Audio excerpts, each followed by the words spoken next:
Well, hello, everybody, and welcome to the Resilient Leadership Podcast, where everything we talk about is aimed at helping you to lead with greater calm, clarity, and conviction, even in anxious times. This is Bridgette, your trusty co-host, along with my wonderful collaborator, Irvine Nugent. Hey, Irvine, chime in and tell folks how the heck you're doing. I'm doing great today. Actually, as we record this, I am on a business retreat down in Florida. So life is pretty good. I got out of some of the cold DC, although it's not exactly sunshine here, but hey, you kind of everything in life, but enjoying the retreat, enjoying the little bit of extra time to think things, how things are going in the business. And there is a beach, so I get a chance to walk there. So, life is good. So it is, but I'm excited about this conversation today. So why don't you kick us off, Bridgette? Let us know what we're going to dive into. All right. Well, we are diving into making it stick, creating lasting change in our leadership or in our life. And, millions of dollars, if you think about it, Irvine, and a heck of a lot of time are spent every year, right, on self-improvement and leadership development. I mean, you and I have spent our fair share of pennies in that department. Guilty. And we're seeking ideas and inspiration, and that's all great and wonderful. And yet what we know is that by themselves, ideas are not enough to create lasting change. We have to couple that with concrete practices. Anything you want to get better at, whether it's a tennis game or leadership, you got to practice. Yeah. And that has a lot to do with the brain, because as we're going to talk a little bit more about, all behavior change is brain change. More on that in just a bit.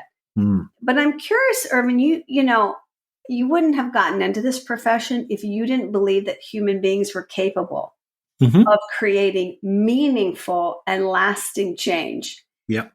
So what comes to mind for you in terms of like a client or maybe even a family member, I don't know, of somebody who did just that?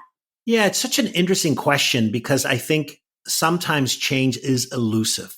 One of the clients that comes to mind is someone who is, very much on this hamster wheel of world of work today and running ragged from end to end, very busy. He came to me and he said, I'm getting feedback that people are picking up that I am either upset with them or I've no time for them.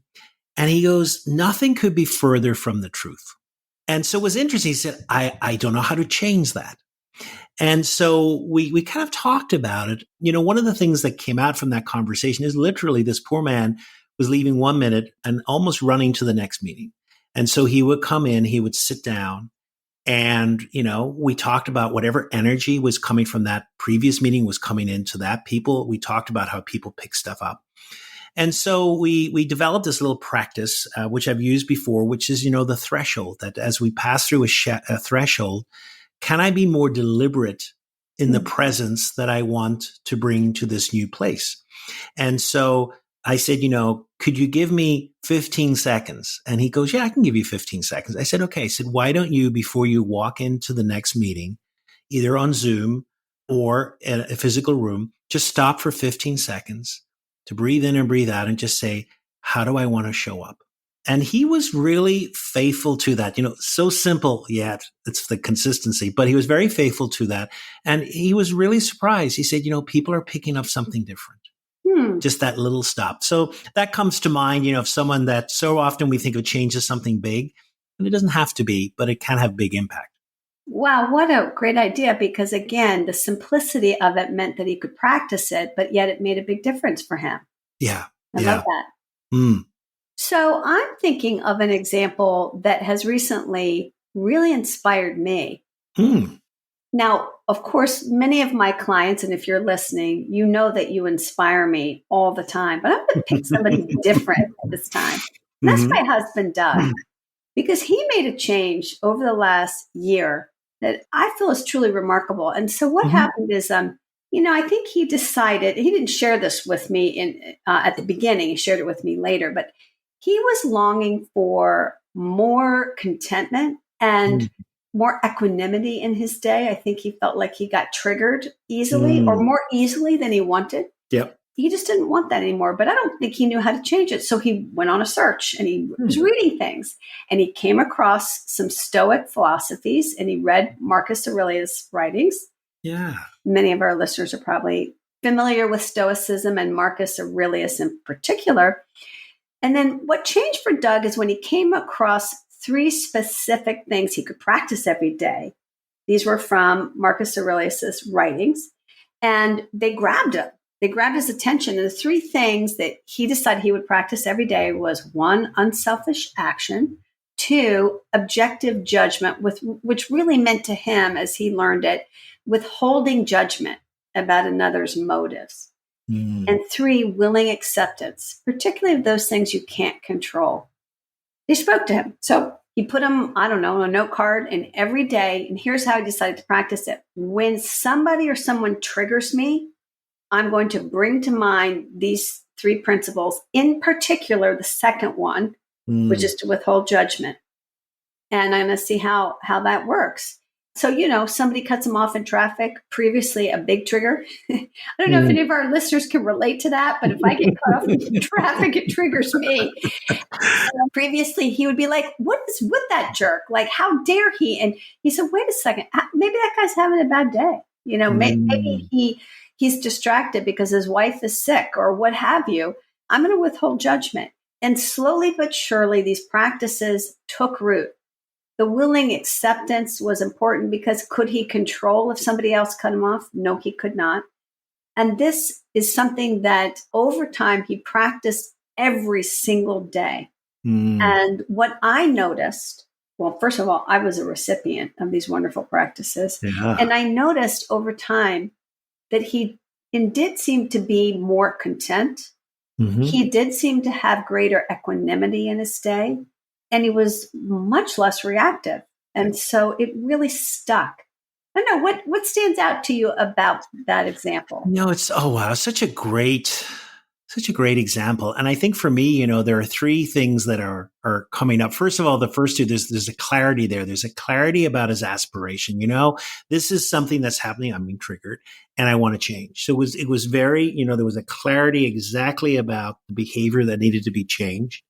And then there was a clarity about the practice. He kind of spent some time about, what is the right practice here? What could I do? And so then there was a clarity. And then the final one is this commitment to, I will practice this. Nothing changes if there is no practice. And so there was this commitment to practice this day in, day out. And luckily there's always, lots of opportunities to practice, especially being triggered in this one. So there was, he committed to those 3 areas. And what we found was some lasting change. And I think those 3, when I think about it, those 3 ingredients are really essential at any change initiative that actually is going to have impact and last. Yeah. And it's even more impressive, I think, when I consider the fact that no one was asking him to change. It was self-directed. Yeah. And, he's 63 years old, and some people believe that you can't teach an old dog new tricks. Yeah. He taught himself some new tricks, and they made a big difference. Yeah, it's that kind of, what strikes me, that internal motivation. I'm not doing because someone has told me to do it. I freely want to, and I'm wondering as well, because that aspiration came from that internal motivation as well, that really helped. That's a big deal. You have to find a reason for change that matters to you, and that pulls you forward. And the other thing is you have to find a practice that resonates with you. Yes. To our listeners, you might be thinking, well, Stoicism doesn't resonate with me, and that's fine. But we each have to find the practices that work for us. Yeah. So, Irvine, a lot of times we try to introduce some neuroscience tidbits. I would love for you to share with the listeners a couple of thoughts on this, because I think when we peer inside the brain to observe or to understand how the brain creates lasting change, it's helpful to us. Yeah, absolutely. So I want to bring up 2 things. So you already mentioned a wonderful quote, which was all behavior change is brain change. And that actually comes from Dr. Irvine O'Brien, who is a cognitive neuroscientist. And I think, there are some fascinating studies on change. Needless to say, change is part of what companies are trying to do. So there's been a lot of study, what happens in the brain when there's change. There's a great study, which is actually on London cab drivers. And you'll think, oh, well, that's interesting. Why would it be there? Well, London is one of the most complex cities to get around. When you think about it, when you want to drive someone in London, there are so many little streets and back streets. And this study was done, I think, before even the onset of pervasive GPS around as well. So people literally had to know these streets. And so there was a study, what's happening to these cab drivers? Because it took up to 3 years. They had to pass an exam, a test, and it took 3 years to study for this, because you can think about how large London is and how many streets there are. And so they did some interesting research of what's going on in the brains of these cab drivers as they are learning, and they are learning to adapt to all these different routes that they have to memorize.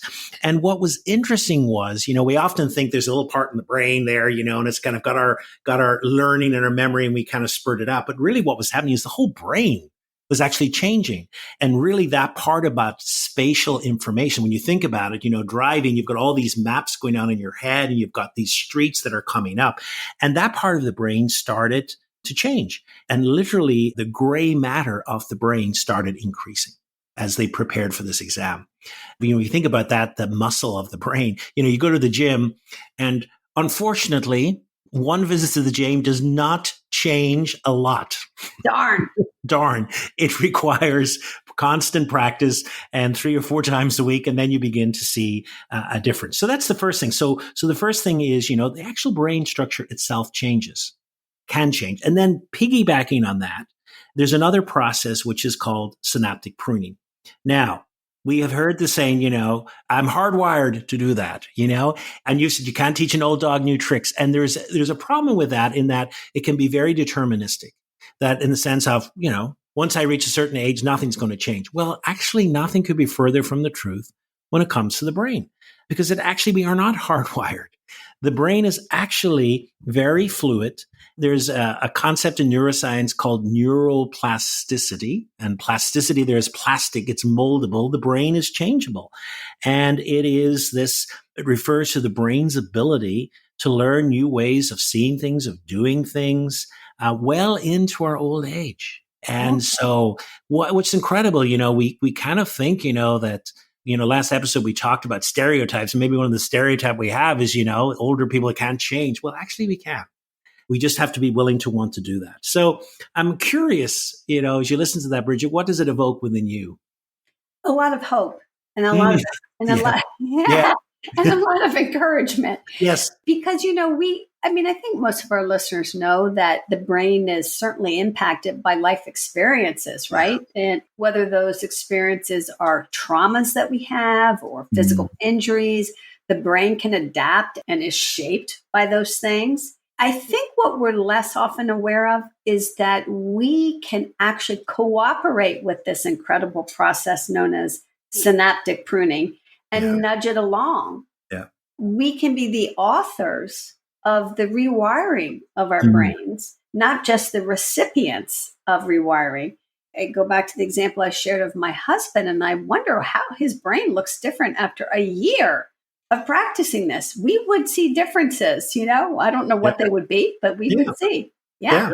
So I think that's really, really encouraging. And I think that it's a key piece of this creating lasting change, right? That we can take an active role through practicing in changing our brain structure. But we have to remember there's 3 ingredients, right? So we've been talking a little bit about the practice part, but there's 3 parts to creating lasting change. And if we remember those, then we're in good stead. And Irvine, remind our listeners what those are. Yeah, so let's put some of that brain synapses. Can I remember it? Yes, in action. But the 3 things, if you remember, was one is we had this clarity around the aspiration, clarity about what is it that I want to change and why is it important. And the second one was there was clarity then about a practice. What practice will I use to engage in? And then the third was this commitment to be consistent, that I will apply this how many times is needed to affect the change. So Maybe it'd be helpful, Bridgette. Let's dive in a little bit deeper. We talk about practice. Practice is a very coachy word, what practice Right. we have. But what does that actually mean in reality? Because all practices are not created equal. And maybe let's offer a little guidance to people who are curious about embracing a new practice in their lives. Yeah, I really want to piggyback on what you just said, that not all practices are created equal, because they really aren't in any endeavor. But we really know, I mean, think about it. Like, again, if you want to learn a musical instrument, you sure aren't going to learn it without practice. And we understand this intuitively for some reason about things like learning a new language or picking up a musical instrument or playing a new sport, like pickleball. But when it comes to leadership, right, we somehow think, what's a practice? It's the same thing. Yeah. Right?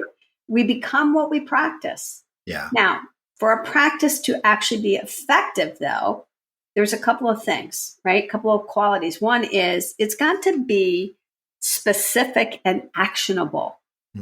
That's really, really important. You got to break it down into something you're going to actually do, and when are you going to do it, and who are you going to do it with, and so forth. And going back to Doug, as I listened to him talk to me about what he was practicing, I could see he had those 3 principles, but then he got it more specific than that. It's like, when I get triggered, this is what I'm going to do instead of that. I think it's important for the practice to be realistic and doable. And I don't know if this is true for you, Irvine, but sometimes my clients aren't so realistic about what they're going to practice. Yeah. Right? It's like, well, what are we going to practice? I'm going to start meditating 30 minutes every day, and they've never meditated in their life. That ain't going to happen. Yep. So that's important. And then repeat it on a consistent basis. You mentioned that. But another thing I notice with practices is that sometimes clients will say, yeah, I'll practice that. And I'll say, when? And they're like, well, maybe when this happens. And I inquire, well, when does that happen? Oh, probably once a week. And I'm like, that's not enough. Yeah. It's got to be daily and ideally several times a day. So, in addition to like, once a week, if I say to my clients at the end of a coaching session, which I do every time, what are you going to practice? Right. It'll often be something kind of broad, like I'm going to practice being more curious. Yeah. And I'll be like, oh, that's a great intention. That's a great aspiration. But what are you going to actually do? Like, I'll push them, tell me a little bit more about like which relationships would really benefit from an extra dose of curiosity from you. Yeah. Or if they say, I'm going to practice being calmer. Well, that's again, wonderful. Yeah. But with whom and when and what would that look like? Right. I don't know. Do you have similar conversations with some of your clients? Yeah, absolutely. It's a very interesting question because I think, one of the things I try and do as well as kind of group practices, kind of what is this a practice attempting to change or what? So sometimes, a practice is in response to an event happening. So like you brought up the experience of, and God knows anyone that's in a car will have to deal with other drivers and the mysterious things that drivers do, like cut in front of us, etc. And so we may develop a practice there of what happens when this happens. So when someone cuts in front of me, instead of me banging and screaming and shouting, I'll say, the practice is the grabbing off the wheel will make sure I'll breathe. And then I will try and come up with one thing that's different than them being rude. Maybe it is they're in a rush, or maybe they're late for something, or maybe they're trying to get to a hospital or something. So that's a practice in response to something. And then the second one is not necessarily that you're responding, but rather you're trying to be proactive. You're trying to initiate a practice that is setting out something that you want to achieve. So maybe like a good example here is, a business or a leader, who wants to evoke a different energy within their meetings. And maybe instead of starting their meetings, just going straight in, agenda item number 1, it's like, I'm going to change that and maybe start with a curious question that invites people to get to know each other and to increase the level of trust. And so that's not necessarily a response to something that's happened, but rather it's something proactive, trying to create a change that you want to see. And then the third one is much more self-observation. Now, I think the practice I mentioned about, the person stopping at the door could almost fall into that, because what they're doing is they're taking 15 seconds to observe what's going on within me. What kind of energy am I bringing? Do I need to change that? So it's a little time to kind of be a little self-reflective. And then, do I need to make a change here before I enter the room? So I think those are three different kind of categories that we could map kind of practices on. So I'm wondering, have you thoughts or about practices as well? And maybe a few examples. I'm sure you say you end the coaching with what practice. So I'm sure you must have seen and developed many practices in your coaching life. Yeah. Well, sometimes the practice is something that I already have shared with another client, and it has a particular name, and I offer it up as, would this be helpful? But sometimes we actually design a practice together, right? And they name it, they call it something, right? So let me share an example of a self-observation practice that we actually teach in our resilient leadership training. And I think anybody can use it. And so that's why I offer it up to our listeners. Mm-hmm. And what I like about it is that it's a practice of observing how you're showing up as a leader, but doing that in hindsight, which is a lot easier than trying to do it in the moment. So the practice works like this. At the end of the day, as you are finishing up your day, or maybe you're commuting home, you step back, you reflect on your day, and you ask yourself a question with curiosity, which goes something like this. What words would I use to describe the quality of my presence today? Right? How did I show up? What would be the adjectives? Well, maybe when you take a look at that and you reflect non-judgmentally, just with curiosity, you might go, God, I was pretty distracted today. Or I was a little irritated or a little irritable today. Or I was really engaged. I was optimistic. Whatever the words are, it doesn't matter what the words are. What matters is the noticing. Yeah. The observing, the act of observing creates something new, doesn't it, Irvine? Yeah, absolutely. Yeah, love that. So we can observe anything about ourselves, our mood, our posture, our thinking, our behavior, our presence, and that opens up new actions for possibility. So that's an example that comes to mind. Another practice, and this was something that a long, long time ago, one of my clients named it. They're like, I know what I'm going to do. I'm going to practice hitting the pause button like I do with my remote control, Yeah. And I say, okay, tell me what that looks like. And he said, okay, well, right now, because he was a school principal, and he's like, right now, I have a lot of angry parents, and they approach me in the hallways. They approach me at the pickup line with concerns and complaints, and they come at me, and I get triggered, and I get caught off guard, and I get swept into these conversations. Of course, they don't go well. And he said, so I'm going to practice literally seeing in my mind's eye a remote control. I'm going to hit that pause button. I'm going to take a mindful breath. And then I'm going to say something like, I really want to listen thoughtfully to your concerns. And so for us to do that, I want you to reach out to the front office and schedule time with me in which I know we'll have a productive conversation about this. That's it. And he started practicing that. And, lo and behold, over a period of time, the people became, parents became aware that it was useless to interrupt him in those moments, right?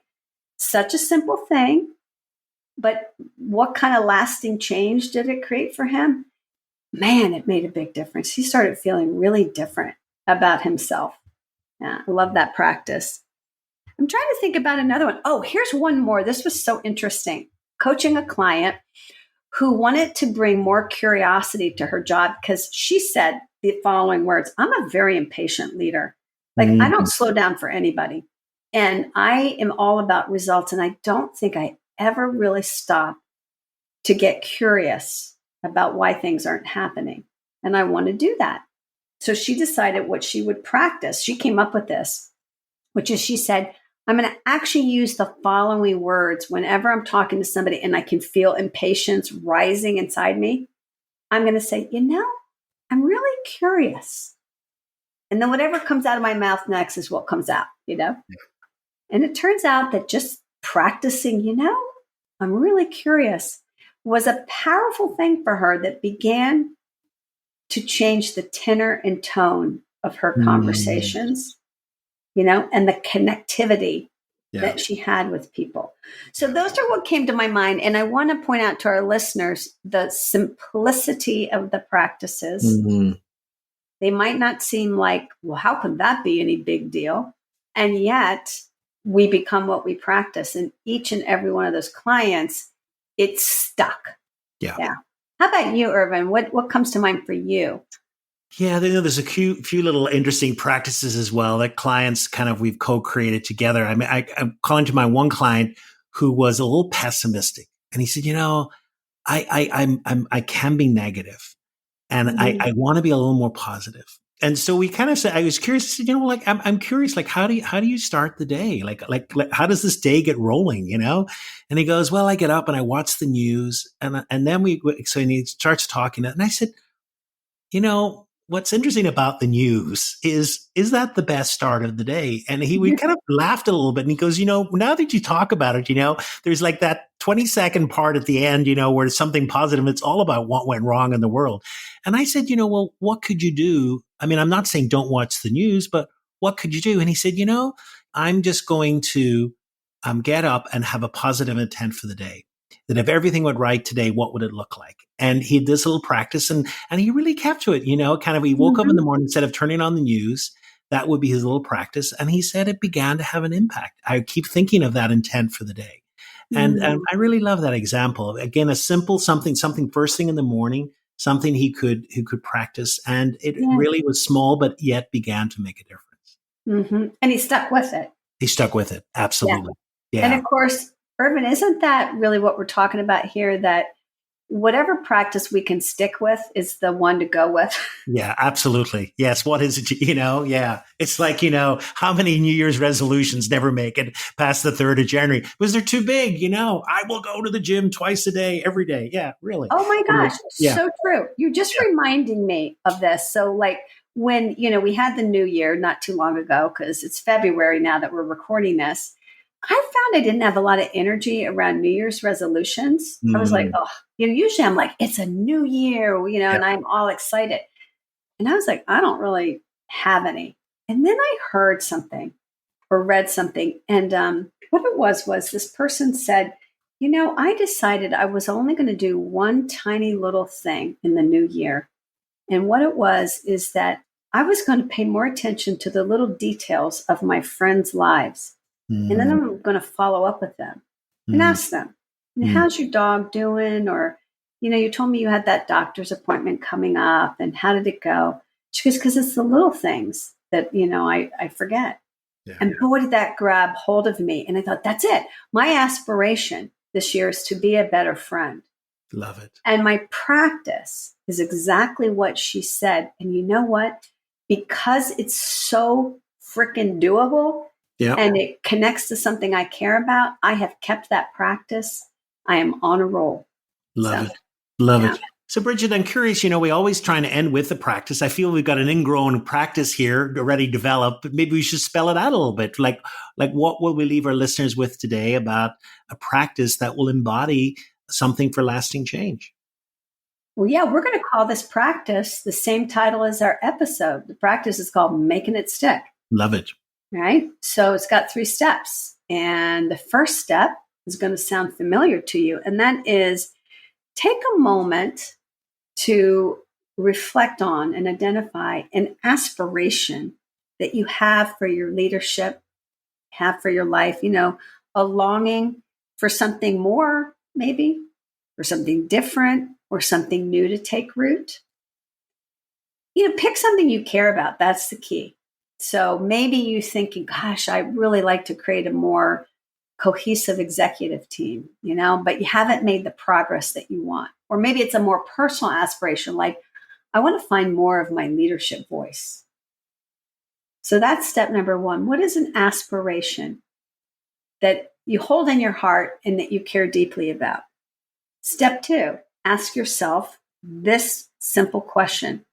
What is something I could practice every day that if I was successful, it would bring me one step closer to that aspiration? What's just one little baby step that I could take each and every day that if I'm successful is going to head me in the right direction? That's about locating that doable practice. And then 3, Irvine, I bet our listeners can guess where we're going with number 3, which is do it Yes. consistently. Practice, practice, practice. Without judging yourself in the process. And that's a big one, at least for my clients, because you're not going to be perfect at it. Yeah. And the point is not to, say, I'm not doing well, but is to withhold judgment and to commit to a deliberate daily practice and notice the difference it makes and build on it from there. That's really how we create lasting change that sticks. I love that. I love that, as well. Just the grace to admit it's not going to be perfect, that this is kind of when we learn something new, we give ourselves a lot of leeway to make mistakes. And I think in this, give ourselves some leeway, it's not going to be perfect, but to really, really hone in on why we're doing this and the passion that we're bringing to it. And I think that'll inform the practice every day. Well, this has been fascinating. I am thinking about some practices maybe I want to create for my own life. The good news about this podcast, I think we started off with your brain can change, folks. Doesn't matter what age you are. The brain is a wonderful adaptive organ. And then we've kind of hammered in these 3 different areas of, having a clarity around what it is, that we're hoping to change. We're having a clarity around the practice we're going to bring to it. And then we've got consistency with the practice. So I'd love to hear that if this struck a nerve with you and you would like to tell us about a practice that you've adopted for a change, we'd love to hear about it. And just feel to reach out either to Bridgette or myself. I'd really enjoy that.